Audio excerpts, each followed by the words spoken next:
नमस्कार दोस्तों, बोले भारत में आपका स्वागत है। मैं हूं शांता सिंह। इस एपिसोड में बात होगी मराठा छत्रप शरद पवार और उनके गढ़ बारामती में चल रहे चुनावी घमासान की, जहां मुकाबला किसी बाहरी से नहीं बल्कि पवार परिवार के बीच है। ये सीट शरद पवार की वो दुखती नस है जिसे उनके ही भतीजे अजीत पवार ने दबा दिया है, और यहाँ के नतीजे चाचा और भतीजे दोनों के ही राजनीतिक करियर के लिए निर्णायक साबित हो सकते हैं। कहा तो ये भी जा रहा है कि महाराष्ट्र की बारामती की ये सीट शरद पवार के लिए वाटरलू साबित हो सकती है। जिन लोगों को वाटरलू नहीं पता है, उनकी जानकारी के लिए बता दूं कि वाटरलू जंग का वो मैदान था जहां नेपोलियन बोनापार्ट को शिकस्त मिली थी। ये युद्ध इतिहास में बैटल ऑफ वाटरलू के नाम से दर्ज है। इस हार के बाद नेपोलियन पूरी तरह से बर्बाद हो गया था। फ्रांस की भी सत्ता उसके हाथ से निकल गई थी। इसलिए वाटरलू को आप ऐसे समझिए कि ये जिसके जीवन में घटा उसका सब तबाह हो गया। तो चलिए वापस आते हैं शरद पवार पर कि राजनीति के अखाड़े में बड़े बड़ों को मात देने वाले शरद पवार अपने ही घर में क्या ऐसे घर गए हैं कि इस बार अपनी बेटी सुप्रिया सुले के लिए बारामती सीट बचाना उनकी राजनीतिक जिंदगी की सबसे बड़ी चुनौती है। जिस भतीजे अजीत पवार को शरद पवार ने सबसे ज्यादा राजनीति में आगे बढ़ाया, क्या वही भतीजा अब पवार की राजनीति के दी एंड का सबब बनने वाला है? वैसे तो ये सब कुछ 4 जून को पता चल ही जाएगा, लेकिन तब तक महाराष्ट्र की बारामती सीट पर पूरे देश की नजर लगी रहेगी, क्योंकि शरद पवार की इस कर्मभूमि पर एक तरफ उनकी बेटी सुप्रिया सुले हैं, तो दूसरी ओर भतीजे अजीत पवार की पत्नी सुनेत्रा पवार। सुप्रिया सुले महाविकास अघाड़ी की तरफ से उम्मीदवार हैं, तो सुनेत्रा पवार बीजेपी की नेतृत्व वाली महायुति से। तो बारामती सीट पर इस बार मुकाबला वाकई दिलचस्प है। परिवारवाद तो पहले था, अब तो वॉर है। भतीजे पवार का दाव है और चाचा शरद पवार का इम्तिहान है। अगर इस सीट से सुप्रिया सुले हारी तो ये हार बेटी की नहीं बल्कि शरद पवार की होगी। यहाँ सवाल ये उठता है कि बारामती की ये सीट पवार परिवार, खासकर शरद पवार के लिए इतनी अहम क्यों है? तो इसके लिए आपको इस सीट का इतिहास जानना होगा। बारामती की विधानसभा सीट तो 1967 से परिवार के पास है। ये वो साल था जब 26 साल के शरद पवार यानी कि नौजवान शरद पवार पहली बार कांग्रेस के टिकट पर यहाँ से विधायक चुने गए थे। इसके बाद बारामती की लोकसभा सीट से पहली बार 1991 में अजीत पवार चुनाव जीतकर संसद पहुंचे थे। तब शरद पवार महाराष्ट्र के मुख्यमंत्री थे, लेकिन बीच चुनाव में राजीव गांधी की हत्या हो गई और दिल्ली के तख्त पर तिरछी नजर साधे पवार दिल्ली पहुंचे तो भतीजे ने चचा के लिए बारामती की सीट खाली कर दी और खुद विधानसभा में चले गए।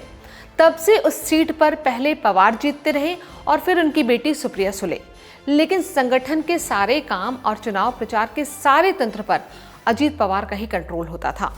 यानी जीत का चेहरा भले ही शरद पवार या सुप्रिया सुले हों, लेकिन उस जीत की बुनियाद में सदिया सीमेंट लगाने का काम वो संगठन करता था जिसे अजीत पवार ने खड़ा किया था। पवार और उनके परिवार को जानने वाले ये अच्छे से जानते हैं कि सीनियर पवार तो बीते 10-15 सालों से बारामती की राजनीति पर सीधा ध्यान नहीं दे रहे थे, या यूं कहें कि उनका इन्वॉल्वमेंट घट गया था। लेकिन भतीजे की बदौलत इस सीट पर उनका होल्ड और जलवा बरकरार था। लेकिन अब समय बदल गया है। वैसे तो सीनियर पवार के लिए बारामती का चुनावी मैदान अनजाना नहीं है, लेकिन ऐसा पहली बार हो रहा है कि बारामती के उस राजनीतिक बरगद को अपने लिए प्रचार का नया मैदान खोजना पड़ा है। बारामती के क्रिश्चियन कॉलोनी के पास एक नहर है और उसके पास के मैदान में शरद पवार अब तक चुनावी रैली की इतिश्री करके अपनी जीत की दुदुम भी बजाते थे, लेकिन इस बार भतीजे अजीत पवार ने उस मैदान को अपने लिए बुक करा लिया है। अजीत पवार खेमे का तर्क है, जब असली एनसीपी वही हैं तो मैदान भी उनका ही होगा। सत्ता का खेल ऐसा ही होता है। परिवार कुरुक्षेत्र में बदल जाता है, भावनाएं स्वार्थों की खूंटी पर टांग दी जाती हैं और वर्चस्व हासिल करने का सांप बीच आंगन में फन काढ़ कर खड़ा हो जाता है। परिवारवादी राजनीति की विडंबना अब की बार पवार के घर आंगन में दिख रही है। बारामती क्या, महाराष्ट्र के सबसे ताकतवर परिवारों में से एक ये पवार परिवार इससे पहले चुनाव प्रचार की समापन रैली से पहले लंच के लिए इकट्ठा होता था। उसके बाद सारा परिवार एक साथ लंच से सीधे मंच पर पहुंचता था, जहां शरद पवार समापन भाषण देते थे। ये रिवाज परिवार की एकजुटता और जीत की गारंटी के लिए निभाया जाता था। इस बार ये रिवाज टूटा है और ये गारंटी भी नहीं दी जा सकती कि क्या इस बार चचा की पुत्री जीतेगी या भतीजे की पत्नी। शरद पवार को महाराष्ट्र की राजनीति का सबसे बड़ा खिलाड़ी माना जाता है। मानने वाले तो उन्हें उनके राजनीतिक गुरु वाईबी चौहान से भी बड़ा राजनेता मानते हैं। 1991 का वक्त था जब वो रक्षा मंत्री बने थे, तो वो प्रधानमंत्री पद के प्रबल दावेदार माने जाते थे। हर पार्टी के नेता से उनके व्यक्तिगत संबंध बेहद मधुर रहे हैं। अपने समकालीन नेताओं में एक वक्त वो एक ध्रुव पर खड़े चंद्रशेखर के बेहद करीब थे, तो दूसरे ध्रुव पर खड़े बाल ठाकरे और अटल बिहारी वाजपेयी के। मौजूदा दौर में उनके संबंध सोनिया गांधी से बेहद मधुर हैं, तो प्रधानमंत्री नरेंद्र मोदी से भी।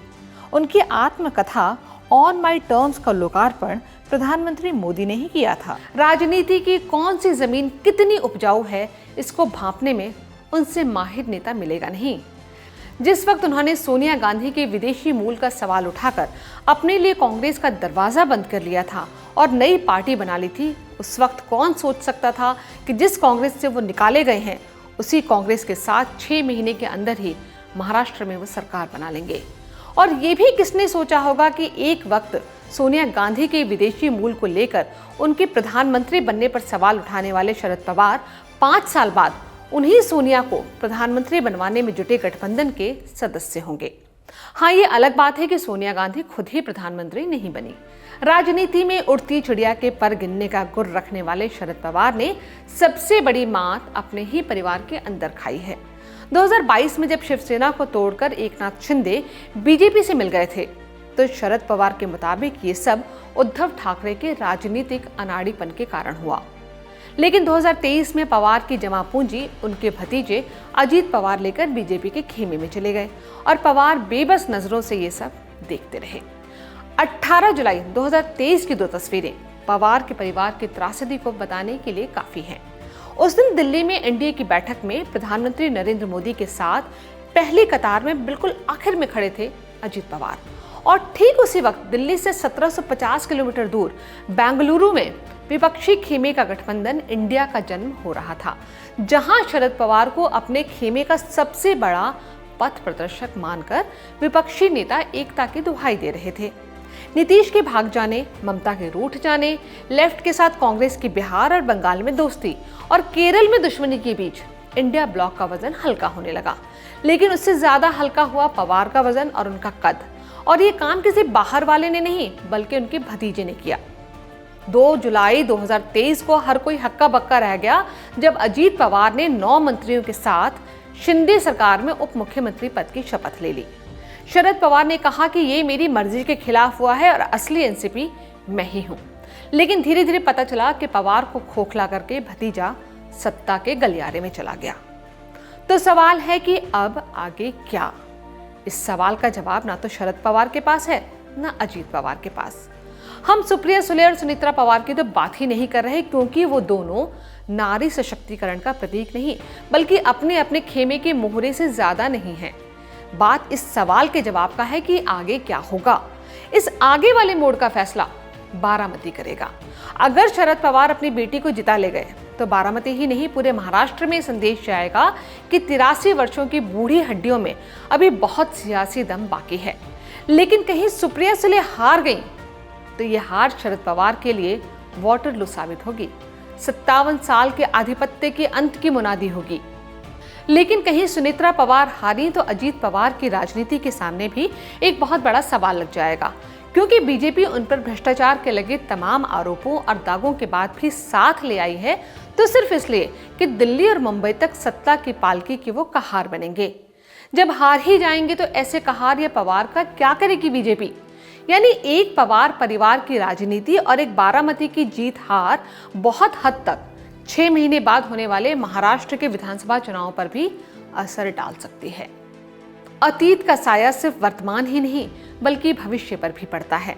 1960 ये वो साल था जब पवार के बड़े भाई वसंतराव पवार पीडब्ल्यूडी से जुड़े थे और संयुक्त महाराष्ट्र समिति के उम्मीदवार के रूप में लोकसभा का उपचुनाव लड़ रहे थे। तो शरद पवार उनके साथ नहीं थे, वो कांग्रेस के पक्ष में थे।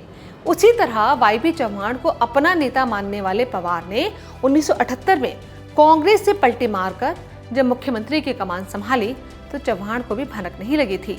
चौहान मनाते रहे, लेकिन कांग्रेस से 40 विधायकों को तोड़कर पवार जनता पार्टी और दूसरे दलों की मदद से 37 साल की उम्र में ही महाराष्ट्र के मुख्यमंत्री बन गए। पवार वक्त के साथ राजनीतिक गियर बदलने में माहिर रहे हैं, लेकिन अजीत पवार ने उम्र के आखिरी मोड़ पर उनकी सियासी गाड़ी को फंसा दिया है। इस परिवार की लड़ाई पर फिलहाल तो आप फिल्म उपकार के उस गाने को याद कीजिए जो प्राण साहिब पर फिल्माया गया था। कसमें वादे प्यार वफा सब बातें हैं, बातों का क्या, कोई किसी का नहीं, ये झूठे नाते हैं, नातों का क्या। बोले भारत का ये वीडियो अगर आपको पसंद आया हो तो इसे लाइक और शेयर करना ना भूलें। और अगर आप हमारे चैनल को सब्सक्राइब करेंगे तो हमें और अच्छा लगेगा। नमस्कार।